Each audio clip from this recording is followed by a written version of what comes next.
नेपाल दर्पणमा साथी टेकमान साक्यसँगै दिपा तिमल सिन्हाको नमस्कार। नेपाल दर्पण उज्यालो रेडियो नेटवर्क काठमाडौँमा 90 मेगाहर्जसँगै देशभरि विभिन्न एफएम स्टेशनहरूबाट तथा मोबाइल एप्लिकेशन र अनलाइनबाट संसारभर एकसाथ प्रसारण भइरहेको छ। नेपाल दर्पण शुरू गरौं मुख्य खबरका शीर्षकहरूबाट। प्रधानमन्त्री ओलीद्वारा शपथ ग्रहण, पुरानै मन्त्रीमण्डललाई निरन्तरता, कोरोना रोकथाममा साधन स्रोतको कुनै कमी हुन नदिने प्रतिबद्धता। संविधान र लोकतन्त्र कमजोर पार्ने प्रवृत्तिसँगको संघर्ष जारी रहने प्रचण्डको भनाई। पार्टी एकताका लागि आफूहरूको अडान कायमै रहेको एमाले नेता नेपालको प्रतिक्रिया। अहिले म धोका भन्ने शब्द त प्रयोग गर्न चाहन्न। फागुन 28 गतेको निर्णय कता लिने? गएको 24 घण्टामा 6000 भन्दा धेरैले कोरोनालाई जिते। थप 8520 जनामा कोरोना संक्रमण पुष्टि। अक्सिजन आपूर्तिमा लागेको कोटा प्रणाली खारेज। अमेरिकामा पूर्ण खोप लगाएका नागरिकले मास्क लगाउन नपर्ने। बेरोजगारी भत्ता दाबी गर्नेको संख्या पनि एक हप्तामै 34,000ले घट्यो। र नेपाल सुपर लिग फुटबलको ट्रफी सार्वजनिक, उपाधि जित्ने दुवै टोलीको दाबी। उज्यालो रेडियो नेटवर्कबाट प्रसारण भइरहेको नेपाल दर्पणमा अब सुनौ पूरा खबर। प्रधानमन्त्री केपी शर्मा ओलीले पद तथा गोपनीयताको शपथ लिनु भएको छ। विपक्षी दलहरूले गठबन्धन सरकार बनाउन नसकेपछि संविधानको धारा 76 को उपधारा 3 अनुसार पुनः नियुक्त हुनुभएका प्रधानमन्त्री ओलीले राष्ट्रपति विद्यादेवी भण्डारीबाट शपथ लिनु भएको हो। म केपी शर्मा ओली मुलुक र जनताप्रति पूर्ण वफादार रही सत्यनिष्ठापूर्वक प्रतिज्ञा गर्छु। त्यो पर्दैन। ईश्वर देश र जनताको नाममा शपथ लिन्छु कि नेपालको राजकीय सत्ता र सार्वभौम सत्ता नेपाली जनतामा निहित रहेको। राष्ट्रपतिको कार्यालय शीतल निवासमा भएको विशेष समारोहमा नवनियुक्त मन्त्रीहरूले समेत शपथ लिएका छन्। प्रधानमन्त्री ओलीले जनता समाजवादी पार्टी सरकारमा आएपछि मात्र नयाँ व्यक्तिलाई मन्त्री परिषदमा सामेल गराउने भन्दै अहिलेलाई साविक्य व्यक्तिहरूलाई नियुक्त गर्नु भएको छ। गएको सोमबार प्रतिनिधि सभाको विशेष अधिवेशन मार्फत विश्वासको मत लिन असफल भएपछि राष्ट्रपति भण्डारीले बहुमतीय सरकार गठनका लागि हिजो बेलुकी 9 बजेसम्मको समय दिनुभएको थियो। 3 दिनको समय अवधिमा बहुमतको सरकार बनाउने प्रस्ताव नआएपछि राष्ट्रपति भण्डारीले संसदको सबैभन्दा ठूलो दलको संसदीय दलको हैसियतमा फेरि ओलीलाई नै प्रधानमन्त्रीमा नियुक्त गर्नुभएको हो। पदभार ग्रहणपछि प्रधानमन्त्री ओलीले देशको राजनीतिमा जन्डिसको बिरामीले जस्तो जता पनि पहेँलो देख्ने प्रवृत्तिहरू देखा परेको टिप्पणी गर्नुभयो। विरोधीहरूले सरकारका उचित प्रयासहरूलाई भ्रमपूर्ण ढंगले प्रचार गरी नागरिकमा अन्यल सिर्जना गर्ने काम भएको उहाँले आरोप लगाउनु भएको छ। आफ्नो स्वार्थका निम्ति सरकारलाई सेक्न खोज्ने प्रवृत्ति उचित नभएको भन्दै उहाँले देश संघीय लोकतान्त्रिक गणतन्त्र अनुसार संविधान र कानूनका स्पष्ट व्यवस्था र मर्यादा अनुसार कोभिड-19 का विरूद्ध संघर्षमा जुटेको दावी गर्नुभयो। यस्तै उहाँले कोरोना रोकथाम र नियन्त्रणमा कुनै साधन स्रोतको कमी हुन नदिने पनि प्रतिबद्धता जनाउनु भएको छ। यस्तै उहाँले कुनै पनि नाममा हुने भ्रष्टाचार वा अनुचित लाभ लिने काम सह्य नहुने र भ्रष्टाचार तथा कालोबजारी गर्नेलाई कडाईका साथ कार्यवाही गरिने पनि बताउनुभयो। संविधानको धारा 76 को 3 अनुसार प्रधानमन्त्रीमा नियुक्त हुनुभएका प्रधानमन्त्री ओलीले अबको 30 दिनभित्र विश्वासको मत लिनुपर्ने संवैधानिक व्यवस्था छ। विश्वासको मत लिन सक्नु भएन भने फेरि संविधानको धारा 76 को 5 अनुसार सरकार गठनको प्रक्रिया शुरू हुन्छ। 76 को धारा 5 मा प्रधानमन्त्रीले विश्वासको मत लिन नसके प्रतिनिधि सभाका कुनै पनि सदस्यले विश्वासको मत प्राप्त गर्न सक्ने आधार तय गर्न सकेमा राष्ट्रपतिले त्यस सदस्यलाई प्रधानमन्त्रीमा नियुक्त गर्न सक्ने व्यवस्था छ। तर धारा 5 अनुसार बनेको प्रधानमन्त्रीले पनि विश्वासको मत लिन सक्नुपर्छ। त्यसो हुन नसके देश मध्यावधि चुनावमा जान्छ। यसैबीच प्रधानमन्त्री केपी शर्मा ओलीले ललितपुरको गोदावरीमा निर्माण भइरहेको सनराइज सम्मेलन केन्द्रको उद्घाटन गर्नुभएको छ। उहाँले भर्चुअल माध्यमबाटै सम्मेलन केन्द्रको उद्घाटन गर्नुभएको हो। प्रधानमन्त्री ओलीले यो सम्मेलन केन्द्रको निर्माणले विकास निर्माणको काममा थप एक कदम अगाडि बढेको बताउनुभयो। तर निर्माण सम्पन्न नभइकन सम्मेलनको उद्घाटन गरेको भन्दै प्रधानमन्त्री ओलीको आलोचना भइरहेको छ। मेरो पनि भन्नु छ। संविधानको धारा 76 को उपधारा 3 अनुसार फेरि प्रधानमन्त्रीमा नियुक्त हुनुभएका प्रधानमन्त्री केपी शर्मा ओली र उहाँ नेतृत्वको सरकारलाई तपाईले दिनुभएको सल्लाह सुझाव आजको मेरो पनि भन्नु छमा समेटेका छौं।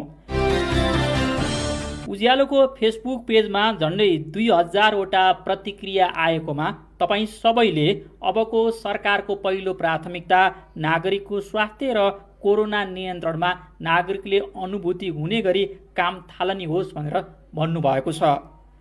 बीपी सागर र पुष्पराज श्रेष्ठ लेख्नुहुन्छ, नयाँ सरकारलाई हाम्रो सुझाव, सबै निर्वाचन क्षेत्रमा एक एकवटा अक्सिजन प्लान्ट बनाउने, जिल्ला अस्पतालहरूलाई थप व्यवस्थित बनाउँदै हरेक पालिकाहरूमा केही सङ्ख्यामा भेन्टिलेटर सुविधासहितका अस्पतालहरू बनाउने, पालिकाहरूमा स्वास्थ्य सम्बन्धी जनशक्ति बढाउने, हरेक जिल्ला अस्पतालमा PCR मेसिनको व्यवस्था गर्ने, जिल्लामा mask, sanitizer, PPE, face shield जस्ता स्वास्थ्य सामग्री निर्माण उद्योगहरूलाई सहुलियत ऋण तथा आवश्यक अनुदान दिने।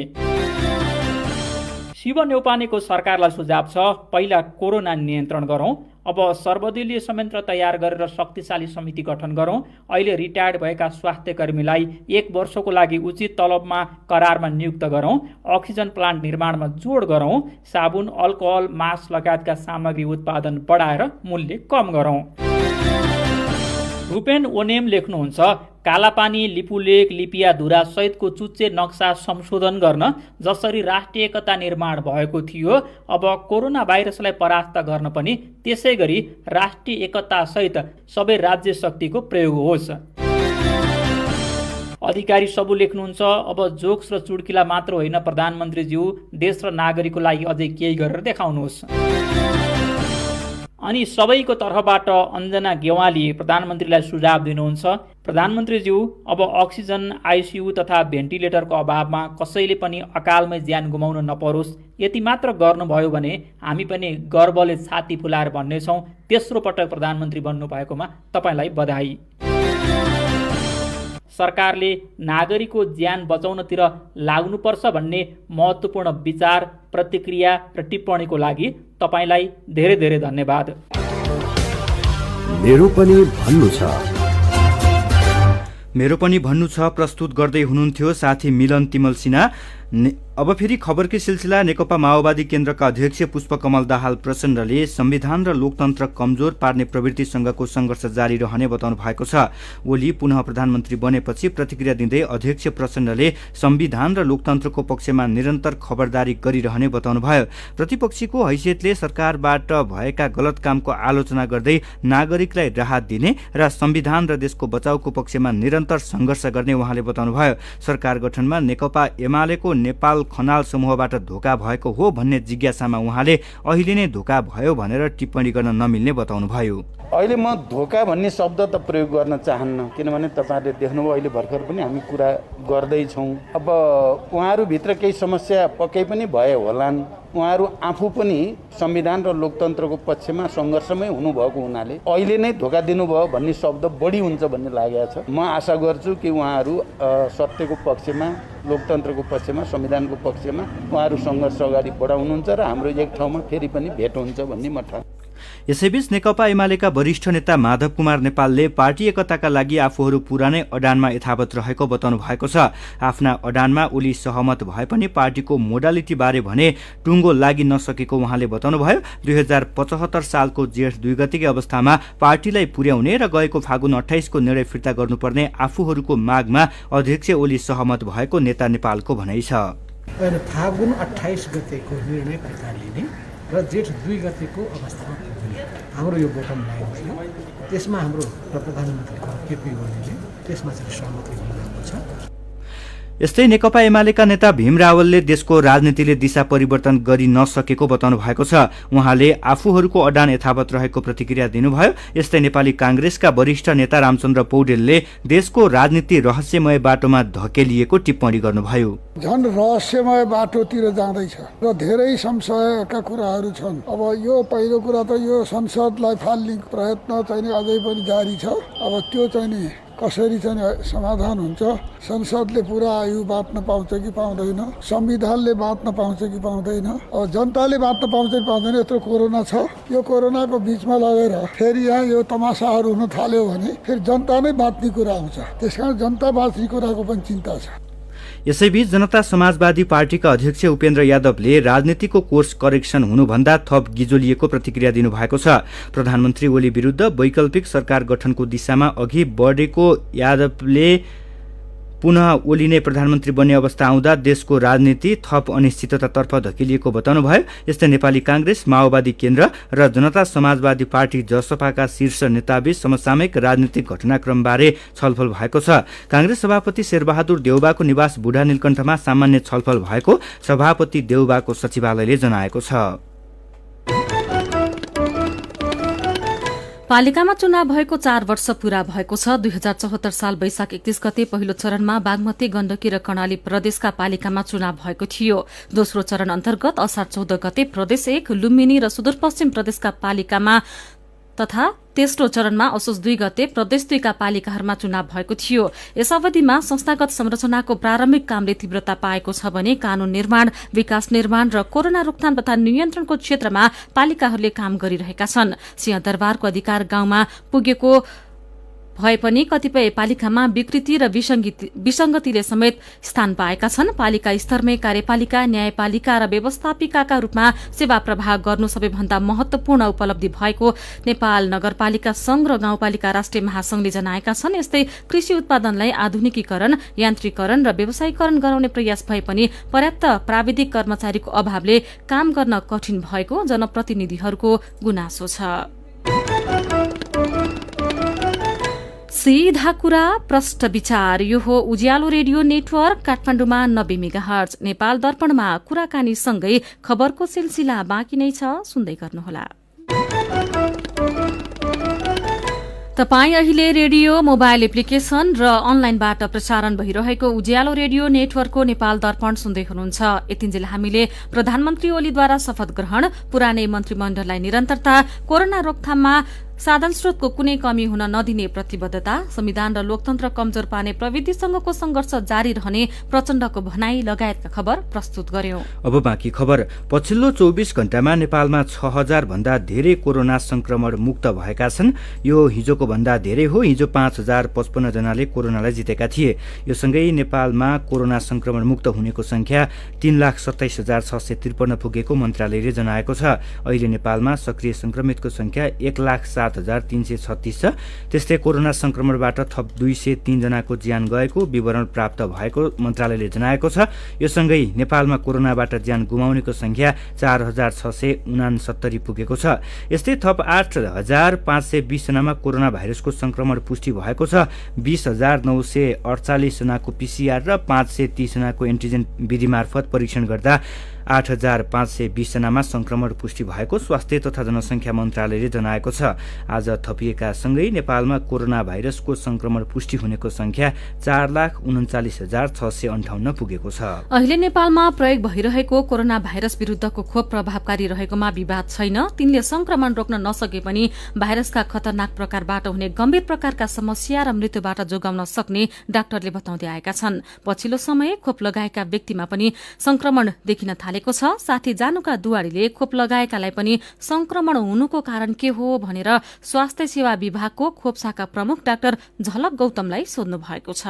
कोभिडको खोप लगाइसकेपछि पनि संक्रमण हुने सम्भावना रहिरहन्छ भनेर हामीले सुरुदेखि नै भनेका छौँ। त्यही भएर खोप लगाइसकेका व्यक्तिहरूले पनि जुन स्वास्थ्यका मापदण्डहरू अपनाउने, जुन दूरी कायम गर्ने, मास्क लगाउने र हातको सफाई, हात साबुन पानीले धुने काम छोड्नु हुँदैन।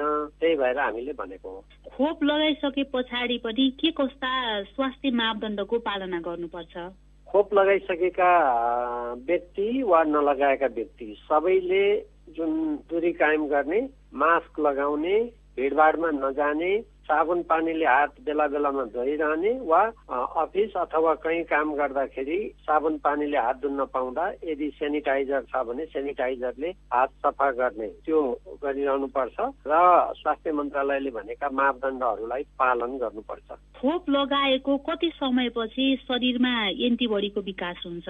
अहिले 2 हप्ता पछाडि एन्टिबडीहरूको डेभलप विकास हुन सुरु गर्छ भनिएको छ र त्यो क्रमशः विस्तार हुँदै जान्छ। नयाँ नयाँ भेरिएन्टहरू आएको छ। त्यही भएर हामीले जुन स्वास्थ्यका मापदण्डहरू, सुरक्षाका मापदण्डहरू अप्नाइरहनु पर्छ। नयाँ भेरिएन्टहरू र पुरानोलाई पनि खोपले केही काम गरेको छ भनेर भनिएको छ र खोप लगाएका व्यक्तिहरूमा जटिलता र संक्रमण दर कम देखिएको पनि छ। त्यसकारणले पनि हामीले नयाँ होस् अथवा पुरानो प्रजाति होस्, जुनसुकै भए पनि हामीले स्वास्थ्यका मापदण्ड अपनाउनु पर्छ। उपलब्ध हुँदाखेरि खोप पनि लगाउनु पर्छ। खोप लगायो भने जटिलतामा जानेर संक्रमण फैलिनेमा कमी आएको छ। जटिलता कम हुन्छ भनेर भन्नुभयो नि, जस्तो खोप लगाइसकेको व्यक्तिहरूलाई चाहिँ कोरोना संक्रमण भइहाल्यो भने अरू व्यक्तिलाई जस्तो गम्भीर खालका लक्षणहरू देखिँदैनन् भन्न खोज्नु भएको हो? जटिल अवस्थामा नगएको हामीले पाएका छौँ। त्यो तथ्याङ्क अहिले त्यति हामीले नेपालकै तथ्याङ्क त्यति उपलब्ध अहिले हामीसँग छैन, तर हाम्रो अब्जर्भेसनमा त्यस्तो देखिएको छ। खोपको डोज पूरा गरिसके पछाडि कति समयसम्म शरीर चाहिँ सुरक्षित रहन सक्छ, कति समयसम्म कोरोना संक्रमण भइहाल्यो भने पनि गम्भीर खालको समस्याहरू देखिँदैन? त्यो चाहिँ अहिले कुनै अध्ययनहरू त्यस्तो को रिजल्टहरू आएको छैन। खोप लगाएपछि कति वर्ष अथवा कति महिनासम्म काम गर्छ भनेर त्यो अध्ययनकै विषय छ। खोप लगाएको व्यक्तिहरू पनि जथाभावी गर्ने अवस्था छैन। त्यसकारणले यो अहिले लकडाउनको पिरियडमा जथाभावी ननिस्कने, अति आवश्यक काम बाहेक ननिस्कने, भिडभाडमा नजाने, निस्कन पर्दाखेरि मास्क लगाउने, घरै भित्र पनि अरू पोजिटिभ छन् र आफू नेगेटिभ छ भने घरै भित्र पनि दूरी कायम गर्ने र मास्क लगाउने, छुट्टै बस्ने र यो साबुन पानीले हात धुने आदि काम चाहिँ घरै भित्र बस्दा पनि गर्नुपर्छ। बाहिर हिँड्दा पनि ती सुरक्षाका मापदण्डहरू अपनाउनु पर्छ। उहाँ हुनुहुन्थ्यो स्वास्थ्य सेवा विभागका खोप शाखा प्रमुख डाक्टर झलक गौतम। अब फेरि खबरकै सिलसिला। सरकारले अक्सिजन आपूर्तिमा अस्पतालहरूमा लगाएको कोटा प्रणाली खारेज गरेको छ। उत्पादक उद्योगहरूलाई सम्बोधन गर्दै अस्पतालमा साबिककै नियमित ढुवानी प्रक्रियाबाट अक्सिजन उपलब्ध गराउन निर्देशन दिएको हो। काठमाडौँ उपत्यकाका अक्सिजन उद्योगहरूबाट अस्पतालमा अक्सिजन सप्लाई गर्दा सरकारले कोटा सिस्टममा वितरण गर्ने व्यवस्था गरेपछि सरकारी अस्पतालहरूमा समेत अक्सिजन अभावको अवस्था देखिएको थियो। सीसीएमसीको बैठकले निर्णय गरी लागू गरेको कोटा सिस्टमबाट झनै अक्सिजनको हाहाकार भएपछि सीसीएमसीले गर्दै आएको अक्सिजन वितरण प्रणालीलाई व्यवस्थित गर्ने जिम्मेवारी स्वास्थ्य तथा जनसङ्ख्या मन्त्रालयले नै पाएको छ। सीसीएमसीले स्वास्थ्य मन्त्रालयलाई नै जिम्मेवारी दिएपछि अक्सिजन वितरण व्यवस्थापनका लागि मन्त्रालयले उच्च स्तरीय टोली समेत गठन गरेको छ। यस्तै दाङको घोराई उपमहानगरपालिकाले लागत साझेदारी अनुदानमा अक्सिजन प्लान्ट निर्माणका लागि निजी क्षेत्रहरूलाई आह्वान गरेको छ। नगर कोरोना नियन्त्रण तथा व्यवस्थापन समितिको आज बसेको बैठकले अक्सिजन प्लान्ट निर्माणका लागि सबै व्यवसायी तथा अस्पतालहरूलाई आह्वान गर्ने र उपमहानगरले लगत साझेदारीमा अनुदान उपलब्ध गराउने निर्णय भएको प्रमुख प्रशासकीय अधिकृत ऋषिराम केसीले जानकारी दिनुभयो। दीर्घकालीन रूपमा अक्सिजन प्लान्ट आवश्यक देखिएको र त्यसका लागि निजी क्षेत्रलाई प्रोत्साहन गर्दै उपमहानगरले अनुदानको व्यवस्था गर्ने निर्णय गरेको पनि उहाँले जानकारी दिनुभएको छ। संस्कृति पर्यटन तथा नागरिक उड्डयन मन्त्री भानुभक्त ढकालले पशुपति आर्यघाटमा कोभिड-19 संक्रमित भएकाको शवदाह संस्कारमा संलग्न कर्मचारीलाई प्रोत्साहन भत्ता स्वरूप 1000 रुपियाँ दिने निर्णयको फाइल सदर गर्नु भएको छ। मन्त्रालयमा पदभार ग्रहण गर्दै मन्त्री ढकालले फाइल सदर गर्नुभएको हो। यसअघि सरकारले निर्णय गरेर जोखिम भत्ता दिने निर्णय गरेको भए पनि पशुपति आर्यघाटमा शवदाह संस्कारमा सहभागी हुने कर्मचारी परेका थिएनन्। अब उनीहरूले पनि प्रोत्साहन भत्ता पाउने भएका छन्। यस्तै मन्त्री ढकालले कोभिड-19 का कारण थला परेको पर्यटन क्षेत्रको विकास र विस्तार भन्दा पनि उद्धार र राहतमा केन्द्रित हुने गरी नीति बनाउन कर्मचारीलाई निर्देशन दिनुभयो। उहाँले नीति र बजेट दुवै प्रभावकारी हुने गरी तयारी गर्न निर्देशन दिनुभयो। ठूलो दलको सरकारबाट बहुमतको हुँदै सुदृढ सरकार बन्ने भन्दै सरकार केही हुन्छ कि भनेर चिन्ता नगरी काम गर्न पनि ढकालले निर्देशन दिनुभयो। उहाँले विगतमा जस्तै भोलिका दिनमा सहयोग हुने अपेक्षा समेत व्यक्त गर्नुभयो। यसैबीच ललितपुरमा अब 5 जना भन्दा धेरै मानिस भेला हुन नपाइने भएको छ। जिल्ला प्रशासन कार्यालय ललितपुरले निषेधाज्ञालाई थप कडाई गर्दै 5 जना भन्दा धेरै मानिस जम्मा हुन नपाउने गरी निषेधित क्षेत्र तोकेको छ। ललितपुर महानगरपालिकाका केही क्षेत्रमा भोलि बिहान 6 बजेदेखि राति 10 बजेसम्म 5 जना भन्दा धेरै भेला हुन पाइने छैन। प्रशासनको आदेशमा हुलदंगा वा अशान्ति गर्ने उद्देश्यले एकै ठाउँमा भेला भए कानून अनुसार कारवाही हुने भनिएको छ। यसबारे थप जानकारी उज्यालो अनलाइनमा गएर पढ्न सकिनेछ। सीधा कुरा प्रष्ट विचार। यो हो उज्यालो रेडियो नेटवर्क काठमाडौँमा 90 मेगाहर्ज। नेपाल दर्पणमा खबरको सिलसिला बाँकी नै छ, सुन्दै गर्नुहोला। विभिन्न रेडियो स्टेशनबाट मेचीदेखि महाकालीसम्म र मोबाइल एप्लिकेशन तथा अनलाइनबाट संसारभरि एकसाथ प्रसारण भइरहेको नेपाल दर्पणमा तपाईंलाई फेरि स्वागत छ। अब बाँकी खबर। बागलुङको निसीखोला गाउँपालिका 2 फलाटे चौरमा माटोको ढिस्कोले पुरिएर आमा छोराको ज्यान गएको छ। फलाटे चौरमा घर पुत्ने माटो लिन गएका बेला ढिस्कोले पुरिँदा रातमाटाका 33 वर्षका भवी कुँवर र उहाँका छोरा 14 वर्षका सुरेशको ज्यान गएको अध्यक्ष कुबीर विश्वकर्माले बताउनुभयो। गएको 18 गते दाङको तुलसीपुर 6 स्याउली बजार नजिकै 3 बालकहरू मृत भेटिएका बारे निष्पक्ष अनुसन्धान गर्ने सहमति भएपछि आफन्तले बालकको शव बुझेका छन्। घटनाको निष्पक्ष अनुसन्धान गर्ने तुलसीपुर उपमहानगरपालिकाले पीड़ित परिवारलाई क्रिया खर्च स्वरूप 25,000 रुपियाँ का दरले राहत दिने र थप राहतका लागि राष्ट्रिय दलित आयोगमा सिफारिस गर्ने सहमति भएपछि परिवारले 14 दिनपछि शव बुझेका प्रहरीले जनाएको छ। आफ्नै बुबाको हत्या गरेको आरोपमा दैलेखको ढुङ्गेश्वर गाउँपालिका 6 माथिल्लो ढुङ्गेश्वर बजारका 21 वर्षका विकास बुढा पक्राउ परेका छन्। जिल्ला अस्पताल जाजरकोटलाई कोरोना अस्पतालका रूपमा रूपान्तरण गरिएको छ। लक्षण सहितका संक्रमितको संख्या बढ्दै गएपछि जिल्ला अस्पतालका सबै शैय्यामा कोरोना संक्रमितको उपचार गर्न लागेको हो। दैलेखमा भने भेन्टिलेटर र आइसियु प्रयोगविहीन भएको छ। गएको वर्ष कोरोना संक्रमणको दर तीव्र भएका बेला लाखौं खर्च गरेर 3वटा आइसियु र 2वटा भेन्टिलेटर राखे पनि अहिले त्यो प्रयोगविहीन भएको हो। जिल्ला अस्पताल लमजुङले 5 वर्ष भन्दा कम उमेरका बालबालिकालाई सबै स्वास्थ्य सेवा निशुल्क दिन थालेको छ। मानव विकास तथा सामुदायिक सेवाको सहयोगमा 5 वर्ष भन्दा कम उमेरका बालबालिकालाई अस्पतालमा निशुल्क सेवा दिन थालेको अस्पतालका प्रशासन प्रमुख हेमन्त श्रेष्ठले बताउनुभयो। पूर्व रानी कोमल शाह अस्पतालबाट डिस्चार्ज हुनुभएको छ। नर्विक अस्पतालमा भर्ना भएको 21 दिनपछि उहाँ कोरोनालाई जितेर डिस्चार्ज हुनुभएको हो। प्रदेश प्रहरी कार्यालय हेटौडा र मातहतका कार्यालयले अहिलेसम्म 670 थान अक्सिजन सिलिन्डर संकलन गरेका छन्। मुस्लिम धर्मावलम्बीको महान पर्व रमजान आज मनाएका छन्। यो पर्वलाई ईद उल फित्र पनि भनिन्छ। दान दिनु, गरीब र दीनदुखीलाई सेवा गर्नु यो महिनाको ठूलो विशेषता हो। यसैबीच हिन्दू धर्मावलम्बीले आज अक्षय तृतीया मनाएका छन्। आजको दिन विशेष रूपमा जौको सातु तथा सर्वत दान गरे यमराजको भय हुँदैन भन्ने मान्यता रहिआएको छ। कोरोनाको संक्रमण फैलिरहेकाले यसपालि घरका परिवारका सदस्यसँग मात्रै चाड पर्व सीमित भएको छ। नेपाल दर्पणमा अब विदेशको खबर। भारतको औषधि नियामक निकायले कोभिड-19 विरुद्धको रुसी स्पुतनिक भी खोप आपतकालीन प्रयोगका लागि अनुमति दिएसँगै भारतीय बजारमा बिक्री हुन थालेको छ।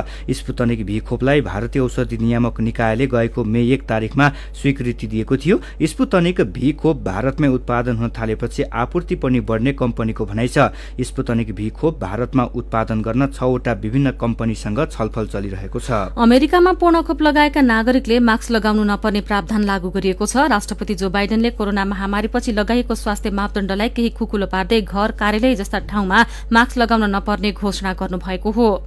व्हाइट हाउसमा आयोजित समारोहमा विपक्षी रिपब्लिकन सांसदहरूको साथमा आफूले लगाएको मास्क खोल्दै बाइडेनले पूर्ण खोप लगाएकाहरूले इन्डोर स्थलमा मास्क लगाउन नपर्ने बताएका बीबीसीले जनाएको छ। अमेरिकामा पछिल्लो समय कोरोना विरुद्धको खोपको प्रभावकारिता बढेको र संक्रमण नियन्त्रणतर्फ गएको देखिन्छ। तर अझै पनि बढ़ी भीड़भाड़ हुने अस्पताल, सार्वजनिक यातायात, हवाई जहाज लगायतमा भने मास्कलाई अनिवार्य गरिएको छ। अमेरिकामा कोरोना भाइरसको संक्रमण पनि घट्दै गएको छ।